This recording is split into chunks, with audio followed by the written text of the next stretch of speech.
Our second deep dive, the defense sector, one of the most exciting and most hyped themes in the Indian market. This is a long cycle, order-driven business powered by government spending and India's push to build its own weapons.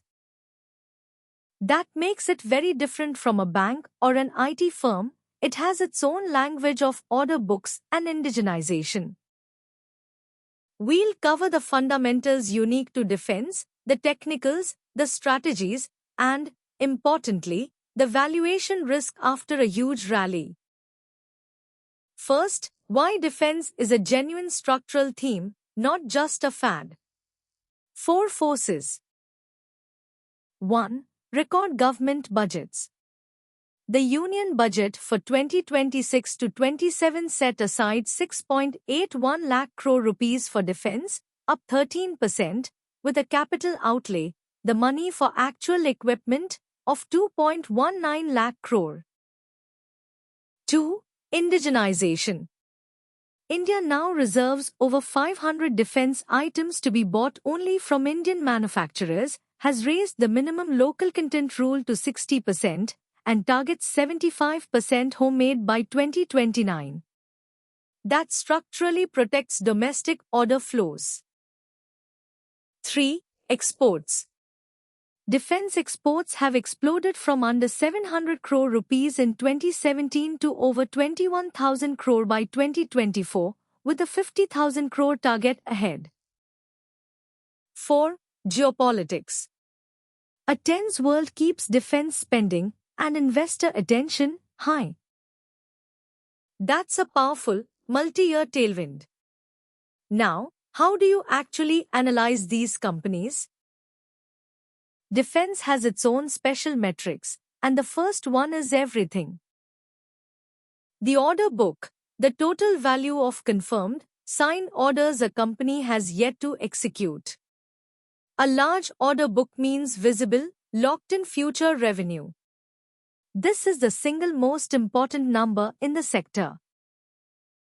Even better, divide the order book by annual revenue to get the book-to-bill ratio, literally, how many years of revenue are already in hand.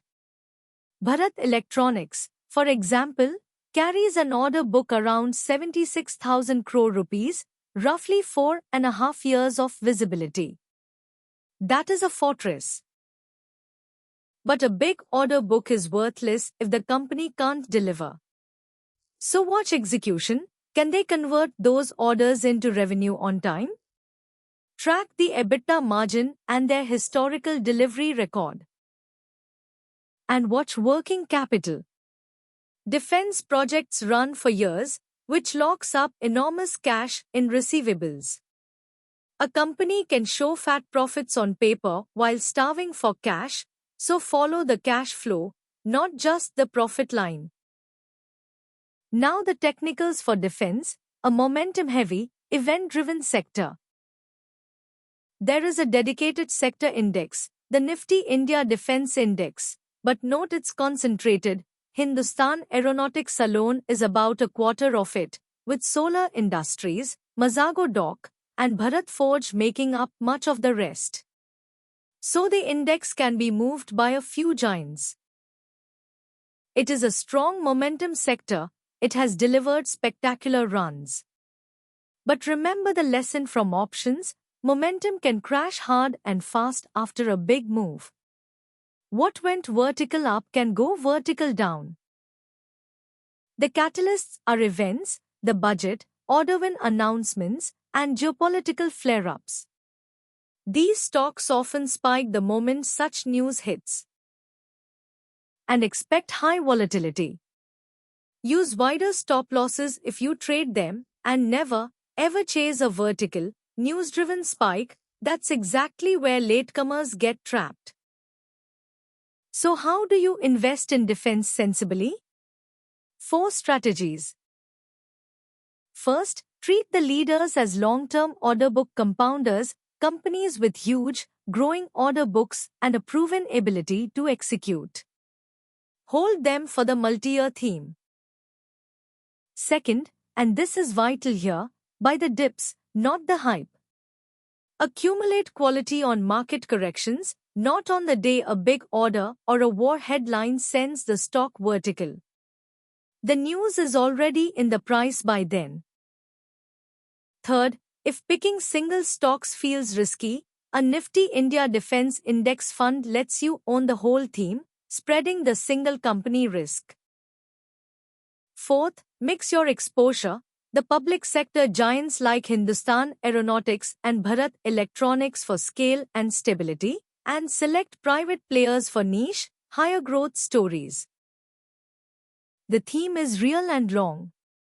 The danger is only ever the price you pay for it. Let's make defense a practical checklist. 5 steps. Step 1. Look at the order book size and the book-to-bill ratio together to see how many years of revenue are locked in. Step 2. Check the execution track record. A big order book is worthless if the company can't deliver on time. Step 3. Examine cash flow and working capital, since long project cycles lock up cash and paper profit can mislead. Step 4. Assess the indigenization and export angle, which provides the structural, multi-year growth. Step 5. And crucially, weigh the valuation against that order book. Ask honestly, is all this wonderful growth already priced into the stock? In defense, the growth is real, but it's often expensive. Now the risks. Because this is where the excitement does the most damage. The first trap, buying defense stocks the moment war or tension hits the news. By then, the spike is almost always already priced in, and the people buying the headline are the ones who get trapped when it fades. The second trap, believing that because the order book is huge, any price is justified. It isn't. The Nifty India Defence Index has traded around 57 times earnings, richer than its own 3-year median near 52. Even a wonderful theme becomes a poor investment if you overpay.